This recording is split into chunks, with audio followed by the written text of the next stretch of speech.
Good morning. So, I'm trying to put my foot in the shoes of these people that sold their fellow man down the river for a paycheck. And it's a really gross shoe to be having your foot in. Because when we think about people like Dana Perino, who was press secretary for Bush and knows damn well she was lying to the American people, that's got to be a real gross shoe to be in. So, when you think about these people that have been on your evening news, and so many of them are transgendered, and which is odd because they're reading stories about, uh, the trans community invading people's sports that are really female.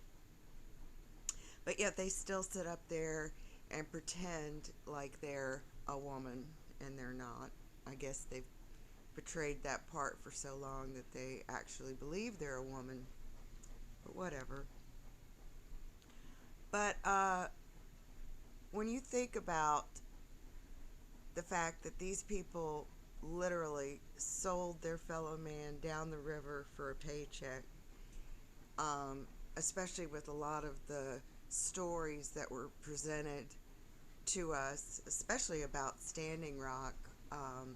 Because, like I said before in a video, it was the first time a lot of our military veterans were sober, off drugs, because no drugs or alcohol were permitted on the reservation. So they got sober for the first time and they took a deep look at themselves and they were truly sorry for what they had done, and they were standing with the people of Standing Rock. And of course, our corrupt military went in there and killed those people so they could put that pipeline in. And when you think about all the mining that is going on for these robotic parts, these robotic cars, these robotic people, and how deep in the core that they have gone, and just the mere fact that the mainstream media does not cover the just absolute rape of the land. You know, what do you think all these forest fires are for? Um, First of all, to get rid of the trees because they don't want us to have oxygen. But second of all, to get rid of the people so they can mine whatever's underneath where the people live. Um, and somebody said that the Beaver cracker plant was shut down. Now, I live in Pittsburgh, and I doubt seriously that they spent millions of dollars to shut that plant down. Now, I've not driven over there personally to see what's going on, but there's so much going on underground, nobody would even know it. Um, so I don't buy that story at all. But back in the, 70s, 80s, people were dumping stuff so illegally all around this country that they knew in, say, 20 years, 30 years, that these containers were going to leak, and, all of their past crimes were going to come back to haunt them. That's why a lot of these businesses has, changed ownership, and uh, that's my washing machine and dryer in the background. I'm multitasking. Um, but they didn't care about their grandkids or their kids. All they cared about was, the dollar bill, because they knew, um, when they propped up the plastic industry, that it was going to create a lot of havoc on this earth, and it did. They got rid of all the cannabis, which was, used for clothes, paper, oil, all kinds of different things, and it was good for the environment. But of course, these criminals don't want anything that's good for the environment.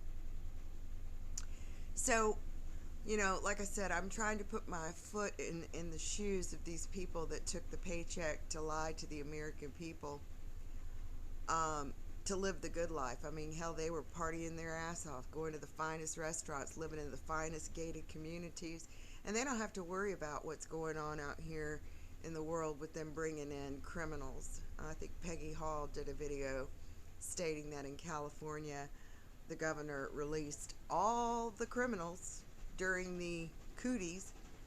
Um, so what does that do to the community? Well, causes a lot of havoc because a lot of those people deserve to be in those prisons. And they don't care because they enjoy creating havoc in people's lives, you know, causing uh, companies to shut down, so that, everyone will have to use Bezos, uh, Amazon, to order things because you can't go to a store anymore and touch, feel, and see anything. You gotta order it online, and people are falling, for this hook, line, and sinker. And Riverside Prepper did a really good video about these tap payment on your Visa, where people aren't even having to take it out of their wallet. The machine is actually literally going into the wallet and picking out the credit card it's going to charge, or the person behind you. And the next thing you know, you've got a charge you didn't even charge. Um, so, what kind of high-tech frequency do they have to use to do that? And I would imagine that the charge thing, whatever it is picking out the highest interest rate card in your wallet. Yeah, what's in your wallet? So, this is a true fiasco that has happened here, and there's a lot of people that are culpable that turned their back on their fellow man. And I don't know how they sleep. I really don't. I often wonder, how Bill Gates got into this world. Was he hatched? Because he has no moral compass. How about Klaus Schwab? Was he hatched?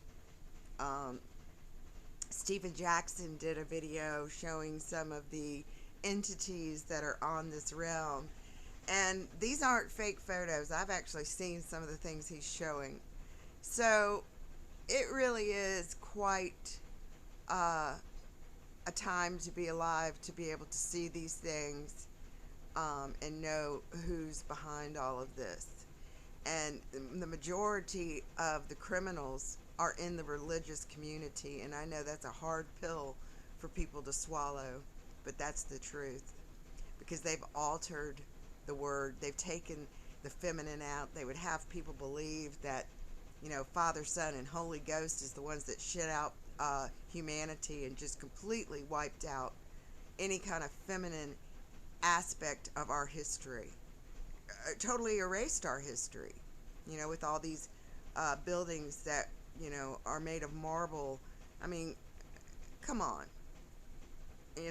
I lived in Atlanta, and there were giant bones found when they were building 285. So that's not a story, it's the truth.